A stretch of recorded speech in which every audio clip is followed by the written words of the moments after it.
प्रधानमंत्री नरेंद्र मोदी की अध्यक्षता में मुख्य सचिवों के 3 दिवसीय राष्ट्रीय सम्मेलन का समापन आज। बैठक जीवन सुगमता और राज्य की साझेदारी से विकास पर केंद्रित।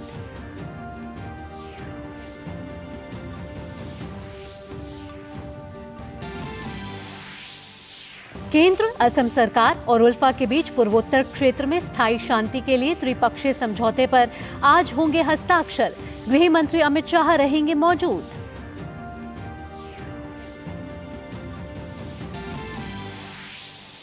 जनता दल यूनाइटेड की राष्ट्रीय कार्यकारिणी की नई दिल्ली में बैठक आज। राजनीतिक प्रस्ताव समेत कई अहम मुद्दों पर हो सकते हैं फैसले।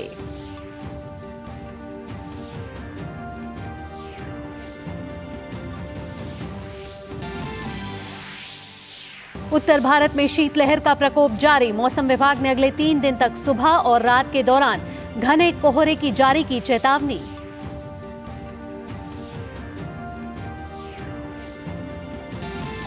अंतर्राष्ट्रीय खबरों में मिस्र ने इजरायल और हमास के बीच संघर्ष विराम के लिए दिया 3 चरण वाला प्रस्ताव। हमास का प्रतिनिधिमंडल आज काहिरा में प्रस्ताव पर मिस्र से करेगा चर्चा।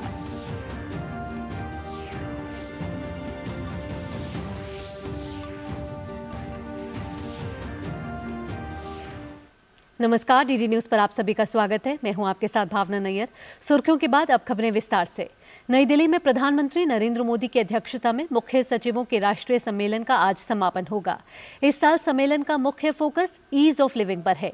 केंद्र सरकार के प्रतिनिधियों, मुख्य सचिवों और सभी राज्यों और केंद्र शासित प्रदेशों के अन्य वरिष्ठ अधिकारियों सहित 200 से अधिक लोग सम्मेलन में भाग ले रहे हैं। कल्याणकारी योजनाओं तक आसान पहुंच और सेवा वितरण में गुणवत्ता पर विशेष जोर देने के साथ सम्मेलन में भूमि और संपत्ति, बिजली, पेयजल, स्वास्थ्य और स्कूली शिक्षा जैसे 5 उप विषयों पर चर्चा की जा रही है। इसके अलावा साइबर सुरक्षा, उभरती चुनौतियां, आर्टिफिशियल इंटेलिजेंस पर परिप्रेक्ष्य, राज्यों की भूमिका, योजनाओं और स्वायत्त संस्थाओं का युक्तिकरण जैसे अहम विषयों पर विशेष सत्र आयोजित किए जा रहे हैं। इनके अलावा नशा मुक्ति, पर्यटन संवर्धन, राज्यों की ब्रांडिंग और भूमिका पर भी चर्चा की जा रही है। गौरतलब है कि सम्मेलन का पहला संस्करण 2022 में धर्मशाला में और दूसरा इस साल दिल्ली में आयोजित किया गया था। गृह मंत्री अमित शाह की मौजूदगी में आज केंद्र सरकार, असम सरकार और United Liberation Front of Assam ULFA के बीच त्रिपक्षीय समझौते पर आज हस्ताक्षर होंगे। इसका उद्देश्य पूर्वोत्तर क्षेत्र के स्थायी शांति स्थापित करना है। इस मौके पर असम के मुख्यमंत्री हेमंत बिश्व शर्मा और उल्फा के अरविंद राजखोवा नीत वार्ता समर्थक गुट के साथ 1 दर्जन से अधिक शीर्ष नेता उपस्थित रहेंगे। इस समझौते में असम से जुड़े लंबे समय तक लंबित राजनीतिक, आर्थिक और सामाजिक मुद्दों पर गौर किया जाएगा। इसके अलावा समझौते के तहत मूल निवासियों को सांस्कृतिक सुरक्षा और भूमि अधिकार भी प्रदान किया जाएगा। परेश बरुआ नीत उल्फा का कट्टरपंथी धड़ा है और इस समझौते का हिस्सा नहीं होगा। सरकार की ओर से उल्फा गुट से बातचीत करने वाले अधिकारियों में खुफिया ब्यूरो के निदेशक तपन डेका और पूर्वोत्तर मामलों पर सरकार के सलाहकार AK मिश्रा शामिल हैं।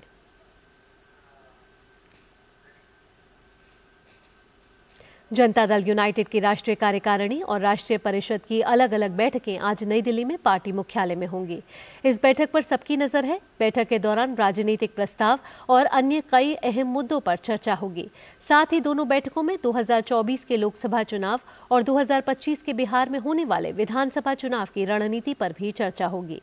आज होने वाली बैठक से पहले कल जनता दल यूनाइटेड के शीर्ष नेताओं के बीच विचार विमर्श का दौर पूरे दिन चलता रहा। कल भी पूरे दिन JDU अध्यक्ष राजीव रंजन सिंह उर्फ ललन सिंह के इस्तीफे की अफवाह उड़ती रही। कल बिहार के मुख्यमंत्री नीतीश कुमार के दिल्ली पहुंचते ही ललन सिंह ने उनसे मुलाकात की। इस मुलाकात के बाद नीतीश और ललन सिंह साथ ही पार्टी दफ्तर निकले, जहां दोनों ने पार्टी पदाधिकारियों के साथ बैठक की। माना जाता है कि पार्टी पदाधिकारियों के साथ बैठक में आज होने वाली दोनों बैठकों के एजेंडे को अंतिम रूप दिया जाएगा। विदेश मंत्री डॉक्टर एस जयशंकर ने रूस के अपने दौरे के अंतिम दिन सेंट पीटर्सबर्ग के गवर्नर अलेक्जेंडर बेगलोव से मुलाकात की। दोनों नेताओं ने भारत और रूस के बीच आर्थिक सहयोग और लोगों के बीच आपसी संपर्क को बढ़ावा देने के कदमों की सराहना की।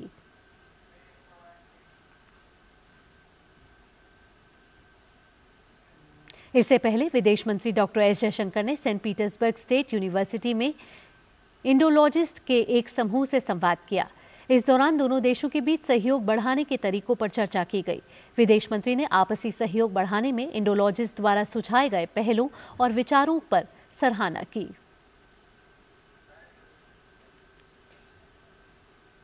और अब बदलते मौसम से जुड़ी खबर। उत्तर भारत में शीतलहर का प्रकोप जारी है। राजस्थान, पंजाब, हरियाणा और उत्तर प्रदेश में घना कोहरा छाया हुआ है। इन क्षेत्रों में दृश्यता भी कम हो गई है। मौसम विभाग ने अगले 2 दिनों तक इन राज्यों के अलावा राजधानी दिल्ली में भी घने कोहरे का अनुमान व्यक्त किया है। मध्य प्रदेश में भी कुछ जगहों पर अगले 2 दिनों तक बहुत घने कोहरे की आशंका जताई गई है। कोहरे के कारण कई जगहों पर हवाई यातायात और ट्रेन सेवाएं भी प्रभावित हुई हैं। इस बीच मौसम विभाग ने केरल, तमिलनाडु, पुडुचेरी और लक्षद्वीप में अगले 4 दिनों तक हल्की से मध्यम बारिश का पूर्वानुमान व्यक्त किया है।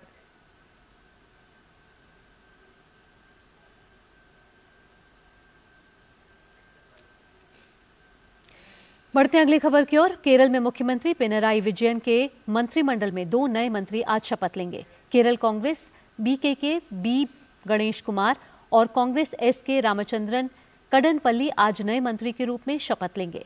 हाल ही में दोनों मंत्रियों ने विजयन कैबिनेट से इस्तीफा दिया। इनमें पोत मंत्री अहमद देवरकोविल और परिवहन मंत्री एंटनी राजू शामिल हैं।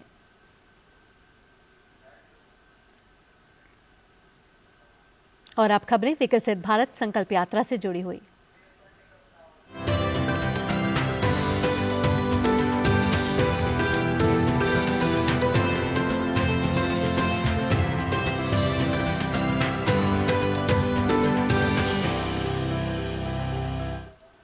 विकसित भारत संकल्प यात्रा सभी ग्राम पंचायतों और शहरी स्थानीय निकायों को कवर करने के अपने मिशन में प्रगति कर रही है। उत्तर प्रदेश के जौनपुर, महाराजगंज और लखीमपुर में सूचना, शिक्षा और संचार वैन का जोरदार स्वागत किया गया। वहीं लाभार्थियों ने मेरी कहानी मेरी जुबानी पहल के तहत अपने अनुभव साझा किए। जौनपुर के विकासखंड सिकरारा की ग्राम पंचायत कुल्हना मऊ के अलीगंज प्राथमिक विद्यालय में विकसित भारत संकल्प यात्रा के तहत लोगों ने प्रधानमंत्री नरेंद्र मोदी के लाइव प्रसारण को देखा। वहीं इस दौरान लाभार्थियों को प्रमाण पत्र देने के साथ ही सरकारी योजनाओं के प्रति जागरूक किया गया। इस मौके पर भाजपा के पूर्व विधायक सुरेंद्र प्रताप सिंह ने किसान सम्मान निधि के लाभार्थियों और प्रधानमंत्री आवास योजना के लाभार्थियों को प्रमाण पत्र दिया। स्वास्थ्य शिविर में लोगों की जांच की गई और आयुष्मान कार्ड बनाया गया। बहुत दिन से बीमार थे और इस कार्ड के द्वारा हमको लाभ मिला, आयुष्मान कार्ड के द्वारा। और कहीं गए थे तो वहाँ 70-75 हज़ार मांग रहे, तो इस दौरान कि आपका इलाज इतना होगा प्राइवेट में, और इस कार्ड के माध्यम से हमें बहुत सहयोग मिला। प्रधानमंत्री जी के द्वारा उज्ज्वला योजना की जो सहायता होती है वो मिला है। पहले जो है कि हम लोग लकड़ी से खाना बनाते थे तो सभी महिलाओं को प्रॉब्लम होती थी, चाहे बुजुर्ग हो या फिर चाहे हमारे जैसी कोई भी हो। और अब खाना भी जल्दी बना लेते हैं, समय से अपना काम करके निपटा लेते हैं और कोई बीमारी भी नहीं होती हमको। विकसित भारत संकल्प यात्रा महाराजगंज जनपद के निचलौल ब्लॉक के भेड़िया गांव में पहुंची। इस दौरान मुख्य अतिथि के रूप में केंद्रीय वित्त राज्य मंत्री पंकज चौधरी ने दीप प्रज्वलित कर कार्यक्रम का शुभारंभ किया। कार्यक्रम के दौरान सरकार द्वारा चलाई जा रही विभिन्न जन कल्याणकारी योजनाओं की जानकारी दी गई और सरकार की विभिन्न जन कल्याणकारी योजनाओं के लाभार्थियों को प्रमाण पत्र वितरित किया गया। इस मौके पर एलईडी वैन के माध्यम से प्रधानमंत्री का लाइव प्रसारण सुनने के लिए भारी संख्या में ग्रामीण मौजूद रहे। विकसित संकल्प यात्रा का मूल मकसद है कि जो योजना भारत सरकार या प्रदेश सरकार चला रही है, जो उससे वंचित रह गए हैं उसको पूर्ण कराया जाए। और मुझे लगता है कि राजनीतिक इतिहास में पहली बार हो रहा है कि जो योजना हम चलाए हैं वो सबके पास प्राप्त हो जाए, उसकी चिंता सरकार स्वयं खुद कर रही है। खीरी के ब्लॉक लखीमपुर के ग्राम पंचायत जमुनिया के प्राथमिक विद्यालय में जब आईसी वैन पहुंची तो लोगों ने भव्य स्वागत किया और योजनाओं की जानकारी प्राप्त की। केंद्रीय मंत्री अजय मिश्र ने लाभार्थियों को आयुष्मान कार्ड, आवास, स्वयं सहायता समूह जैसी योजनाओं के प्रमाण पत्र दिए और विकसित भारत संकल्प यात्रा की जानकारी दी। इस यात्रा का उद्देश्य है कि पिछले 9.5 वर्ष में लोगों के जीवन में बदलाव लाने वाली बहुत सारी जो फ्लैगशिप योजनाएं हैं उनका लाभ कहां तक पहुंचा है, इसकी जानकारी ली जाए, उसका अनुभव लिया जाए और उसके आधार पर जो लोग वंचित रह गए हैं और पात्र हैं उनको भी अगले 5 वर्षों में हम उन सारी योजनाओं का लाभ देकर के उनकी जरूरतों को पूरा कर सकें, ये उद्देश्य है। इस मौके पर लाभार्थियों ने मेरी कहानी मेरी जुबानी के माध्यम से अपने जीवन में आए बदलाव के बारे में बताया। मैं समूह सखी के पद पर कार्य करती हूँ, जिसमें मैं समूह चलाती हूँ। 50 महिलाएं उसमें उपस्थित हैं, जो यहाँ शौचालय, जिस समूह में शौचालय और आवास भी मिले हैं, जिसमें सरकार के द्वारा रोजगार बढ़ाने में मदद कर रही है। सरकार ने गैस सिलेंडर और चूल्हा फ्री में दिया है, अब मुझे बहुत आराम है। सरकार ने बहुत अच्छा काम किया है, खाना बनाने में तकलीफ थी। धन्यवाद। हम का आवास मिली थी, एक शौचालय मिला था और आगे हमको मिलेंगे और हम सुखी हैं। विकसित भारत संकल्प यात्रा जमीनी स्तर पर सरकारी सेवाओं की अंतिम छोर तक डिलीवरी सुनिश्चित करके उत्तर प्रदेश में अपनी सफल यात्रा जारी रखे हुए है। Bureau report, DD news. और अब बात रामनगरी अयोध्या की।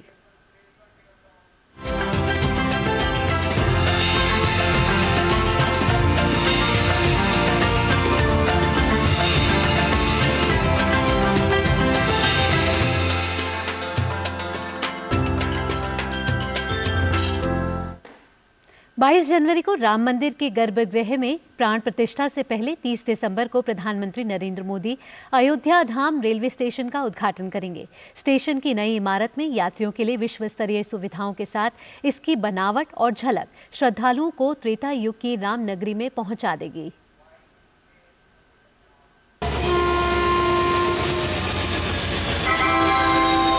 कृपया ध्यान दीजिए, अगला स्टेशन है अयोध्या धाम जंक्शन।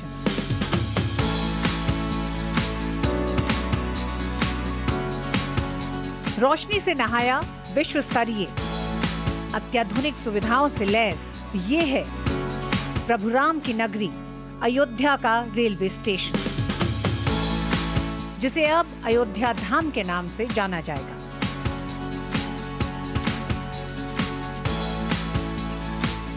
बाईस जनवरी को रामलला की प्राण प्रतिष्ठा से पहले अयोध्या धाम जंक्शन बनकर तैयार है। प्रधानमंत्री नरेंद्र मोदी 30 दिसंबर को अयोध्या धाम स्टेशन को राम भक्तों और देश को समर्पित करेंगे।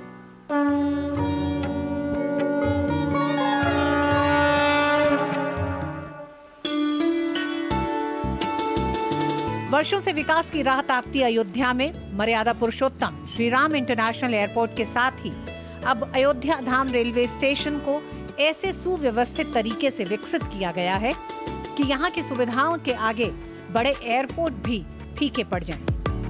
वर्ल्ड क्लास सुविधाओं से लैस अयोध्या का नया रेलवे स्टेशन लगभग बनकर तैयार हो चुका है। जहां पुराने रेलवे स्टेशन में 5000 यात्रियों की क्षमता थी, अब नए रेलवे स्टेशन में 50,000 यात्रियों की क्षमता है। आने वाले समय में चरण 2 में जब इसका कंस्ट्रक्शन और आगे बढ़ेगा तो इसकी क्षमता 22 जनवरी यानी कि जिस दिन का सबको इंतजार है उसके बाद से जैसे जैसे श्रद्धालुओं की आवाजाही बढ़ेगी, इस स्टेशन की क्षमता 1 लाख यात्रियों की हो जाएगी। स्टेशन को त्रेता युग की तर्ज पर बनाया गया है। मंदिर के रूप में विकसित स्टेशन से ही श्रद्धालु भगवान राम की अयोध्या नगरी में प्रवेश करेंगे। इसकी एक खासियत है शिखर की शोभा बढ़ाता मुकुट। सेंट्रल हॉल में एक मुकुट है और स्टेशन के दोनों तरफ शिखर है। मुख्य भवन की बाहरी दीवारें गुलाबी पत्थरों से निर्मित हैं, तो स्टेशन की बाहरी दीवारों के लिए इस्तेमाल हुआ है राजस्थान का बंसी पहाड़पुर पत्थर। राम मंदिर के निर्माण में भी इसी पत्थर का इस्तेमाल हुआ है। अयोध्या धाम स्टेशन में पुरातन और आधुनिकता का पूरा समावेश किया गया है। 10,000 स्क्वायर मीटर में बना स्टेशन अत्याधुनिक सुविधाओं से लैस है। स्टेशन के अंदर 6 लिफ्ट और 4 एस्केलेटर हैं। 2 फूड प्लाजा के साथ ही यात्रियों की सुविधा के लिए ग्राउंड फ्लोर पर ही डिजिटल क्लॉक रूम है, तो गर्भवती और दूध पिलाने वाली महिलाओं के लिए अलग कमरे बनाए गए हैं। अयोध्या आने वाले हर श्रद्धालु के लिए स्टेशन पर आराम करने की व्यवस्था है। फर्स्ट फ्लोर पर एसी डॉर्मेट्रीज और रिटायरिंग रूम है। रेलवे ने 72,000 स्क्वायर मीटर का एयर कॉन्कोर्स बनाया है। ये भोपाल के रानी कमलापति स्टेशन से भी बड़ा है, जो कि 2,000 स्क्वायर मीटर में बना है। नए निर्माण में 3 प्लेटफॉर्म है। दूसरे चरण के निर्माण का काम पूरा होने पर अयोध्या धाम स्टेशन पर 6 प्लेटफॉर्म बनकर तैयार हो जाएंगे। अयोध्या आने वालों में नए स्टेशन के निर्माण को लेकर भी काफी उत्साह है। अब ये लगता है कि हम धर्म नगरी में आ गए हैं। महसूस होता है, इसके पहले जब आए थे तो अयोध्या लगता था कि यहाँ हमारा राम जन्मभूमि है, लेकिन नहीं, इस बार ये एहसास हुआ कि नहीं, हम सही जगह आए और बहुत ही अच्छा अरेंजमेंट है। हमें प्राउड है अपनी गवर्नमेंट पे कि उन्होंने इस चीज़ को सोचा है। ऐसा प्रतीत कर रहे हैं कि आज हम जैसे त्रेता युग में आ गए हों।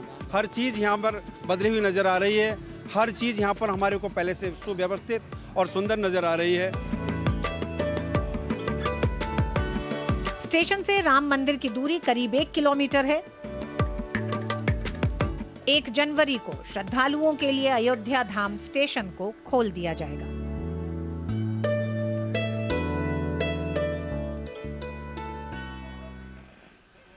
अयोध्या में भव्य और दिव्य राम मंदिर का निर्माण कार्य जोर शोर से चल रहा है। 3500 से अधिक कर्मी दिन रात काम कर मंदिर को जल्द तैयार करने में लगे हुए हैं। 22 जनवरी को अयोध्या में राम मंदिर में प्राण प्रतिष्ठा का कार्यक्रम होना है। इस भव्य राम मंदिर के निर्माण में महत्वपूर्ण योगदान देने वाले इंजीनियरों से बातचीत की है हमारी वरिष्ठ संवाददाता रीमा पराशर ने। आइए देखते हैं क्या कुछ खास है। एक ही नारा एक ही नाम, जय श्री राम जय श्री राम। एक ही नारा एक ही नाम, जय श्री राम जय श्री राम। ये कोई नारा नहीं है, बल्कि ये भावनाएं हैं। ये वो जज्बा है जिसने इन सबको यहाँ पर पूरे 1.5 साल से जोड़ कर रखा और अब जब इनकी आंखों के सामने वो भव्य दिव्य मंदिर बनकर तैयार हो रहा है और इन्हीं के हाथों से, तो सौभाग्यशाली तो ये भी हैं और हम भी हैं जो अपनी आंखों से इसको देख पा रहे हैं। राम की सेना में आप भी शामिल हैं। बिल्कुल बिल्कुल, आशीर्वाद है सब लोगों का जो हमको मौका मिला है। मैं शुरू से यहाँ से जुड़ा हुआ हूँ, 3 साल हो गए हैं मुझे करते हुए यहाँ पे। तो 3 साल से बहुत सौभाग्यशाली समझते हैं हम अपने आप को कि सबके आशीर्वाद से इस कार्य को कर रहे हैं। ये जो सीयर के थ्रू ये लगा है, तो हम लोगों ने इसमें 17,000 पत्थर लगे हैं, जिसमें से 6,000 हम लोगों ने किया है। उसके बाद हम लोगों ने थोड़ा सा काम इस टेम्पल में किया है, बट इसका गर्भगृह में। इसका मेजर काम हम लोग परकोटा जैसे ये बन रहा है ना मैडम, ये सामने में, तो ये चारों तरफ बन रहा है, क्योंकि हमारे यहाँ पूजा तभी संपन्न हो पाता है जब हम उसकी परिक्रमा कर लेते हैं।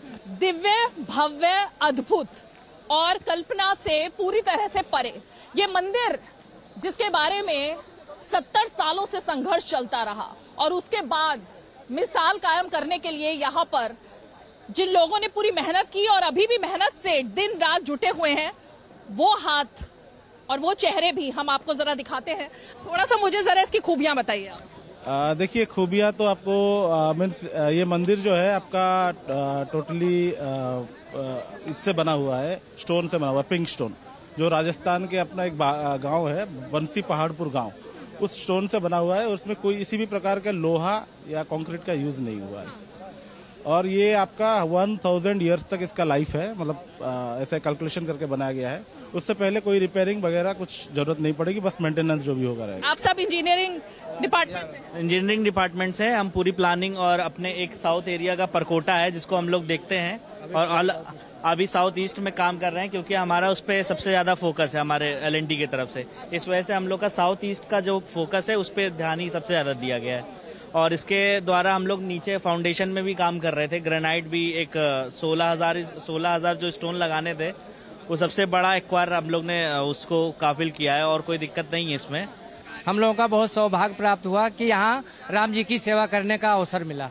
We are Ram Sena because that this is our fortunate that we got this opportunity to work here. Like several people from our company, they also wanted to come here and serve for this project, only for this project. But luckily we got this opportunity to work here, so I can say this was the destiny only that we got this opportunity to work here. Shri Ram की कृपा से सब काम हो रहा है। करते हो तुम प्रभु जी, लेकिन मेरा नाम हो रहा है। तो यहाँ जो हाथ लगे इस काम को करने में, जो लोग लगे, उन सबको भी कुछ ऐसा ही अनुभव हुआ और वो सब अभी यही बात कर रहे हैं कि किया सब कुछ भगवान राम ने है, लेकिन नाम उन इंजीनियर्स का भी होगा, उनका नाम भी लिखा जाएगा और तमाम वो चेहरे भी सामने आएंगे जो इतने समय तक इस संघर्ष में जुड़े रहे। फिलहाल आज के लिए नमस्कार।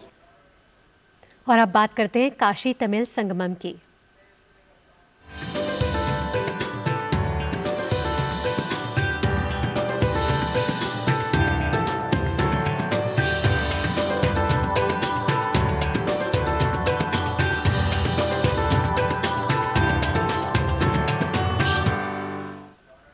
भगवान शिव की नगरी काशी में काशी तमिल संगमम के दूसरे संस्करण का आयोजन किया जा रहा है। इस दौरान तमिलनाडु से विभिन्न समूहों के तहत लोग काशी आ रहे हैं। इस दौरान यह लोग काशी की अनेक जगहों पर जा रहे हैं। इस कार्यक्रम का उद्देश्य काशी और तमिलनाडु के बीच जीवंत संबंधों को पुनर्जीवित करना है, जो प्राचीन भारत में शिक्षा और संस्कृति के दो महत्वपूर्ण केंद्र थे।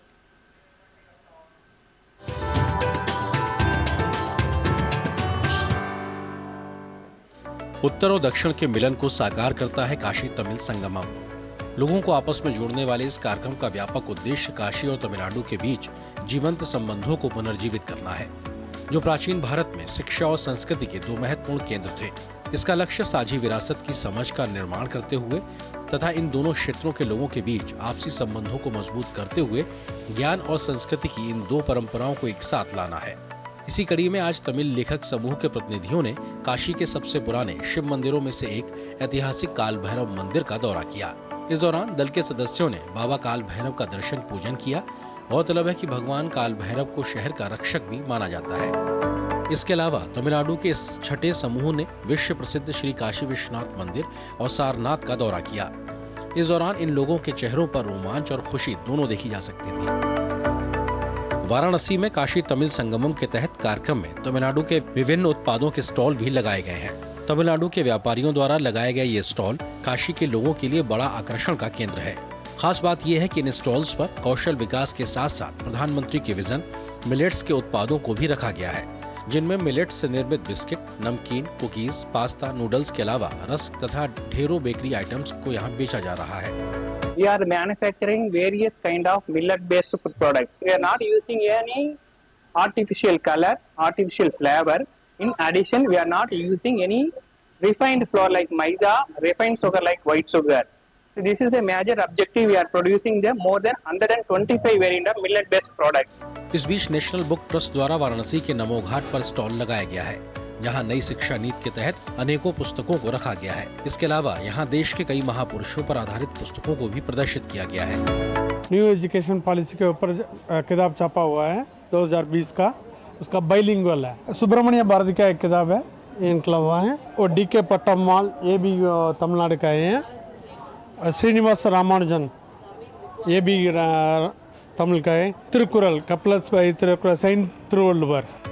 वहीं दूसरी तरफ काशी तमिल संगमम का हिस्सा बनने वाले सदस्य अपने आप को भाग्यशाली मान रहे हैं। समूह के सभी सदस्यों ने इस ऐतिहासिक यात्रा को साकार बनाने के लिए प्रधानमंत्री नरेंद्र मोदी समेत केंद्र और राज्य सरकार की बहुत सराहना की है।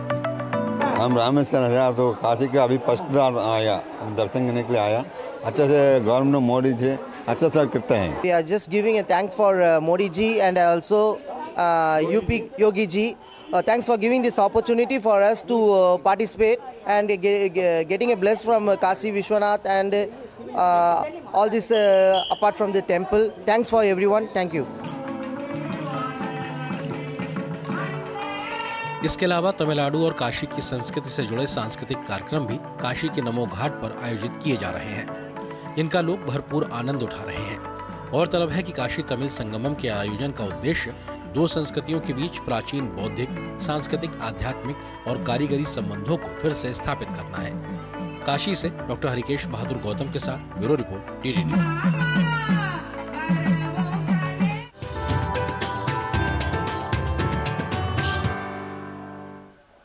ज्ञान और महिमा के प्राचीन केंद्रों के रूप में काशी और कांची एक बंधन साझा करते हैं और हनुमान घाट स्थित कांची मठ इसी ज्ञान और सांस्कृतिक परंपरा को आज तक निभाता आ रहा है।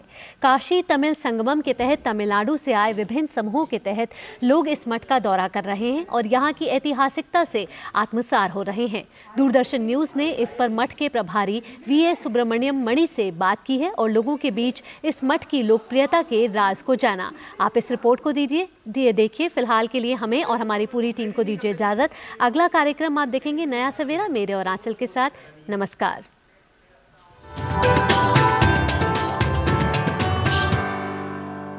इस समय काशी तमिल संगमम चल रहा है, जिसके कारण हनुमान घाट काफी चर्चा में है। यहाँ पे कांची मठ है और कांची मठ का क्या महत्व है हमारे लिए भी और जो तमिलनाडु से लोग आ रहे हैं, जो समूह आ रहे हैं, उनके लिए भी। हम लोगों के साथ इस पर बात करने के लिए वीएस सुब्रमण्यम मणि जी हैं, जो प्रभारी हैं कांची मठ के। काशी के पवित्र गंगा तट पर कांची मठ की शाखा लगभग 150 साल पुरानी है और यहाँ जो है कि वेद, संस्कृति और शास्त्र के साथ साथ तमिल भाषा के शिक्षा का भी यहाँ व्यवस्था है और यहाँ कई मूर्धन्य विद्वान हुए जिन्होंने संस्कृत के साथ साथ तमिल भाषा को संरक्षित किया है काशी में। और काशी से और कांची का सप्तमोक्षप्रियों के माध्यम से एक जुड़ाव रहा है और दोनों शक्ति स्थल भी हैं। तो ये जो तमिलनाडु से समूह आ रहे हैं, खासतौर से हनुमानगढ़, चूँकि तमिल के काफ़ी लोग यहाँ पे रहते हैं, और पूरे काशी के परिप्रेक्ष्य में आप कैसे देख रहे हैं? काशी तमिल संगमम का ये जो दूसरा संस्करण जो हमारे माननीय प्रधानमंत्री जी नरेंद्र मोदी जी के द्वारा जो यह प्रारंभ किया गया है, इसका आने वाले समय में एक दूरगामी परिणाम समाज को प्राप्त होगा। और जो हमारे जो तमिलनाडु से जो हमारे भाई आ रहे हैं, उन लोगों में काशी के प्रति आस्था तो है ही है, साथ साथ काशी को निकटता से समझने का एक अवसर जो उनको प्राप्त हो रहा है, इससे वह काफ़ी उत्साहित हैं और वह यह एक सुखद संदेश जो है कि पूरे तमिलनाडु में दे रहे हैं। प्रधानमंत्री ने जो पुनर्जागरण किया है कांची और काशी के रिश्ते का, अगस्त्य मुनि के स्थापित उस परंपरा का, उसका बहुत ही दूरगामी परिणाम होगा, ऐसा मणि जी कहते हैं। कैमरा पर्सन मुरलीधर पांडे के साथ doctor Harkesh Bahadur Singh Gautam, DD news, Hanuman घाट, वाराणसी।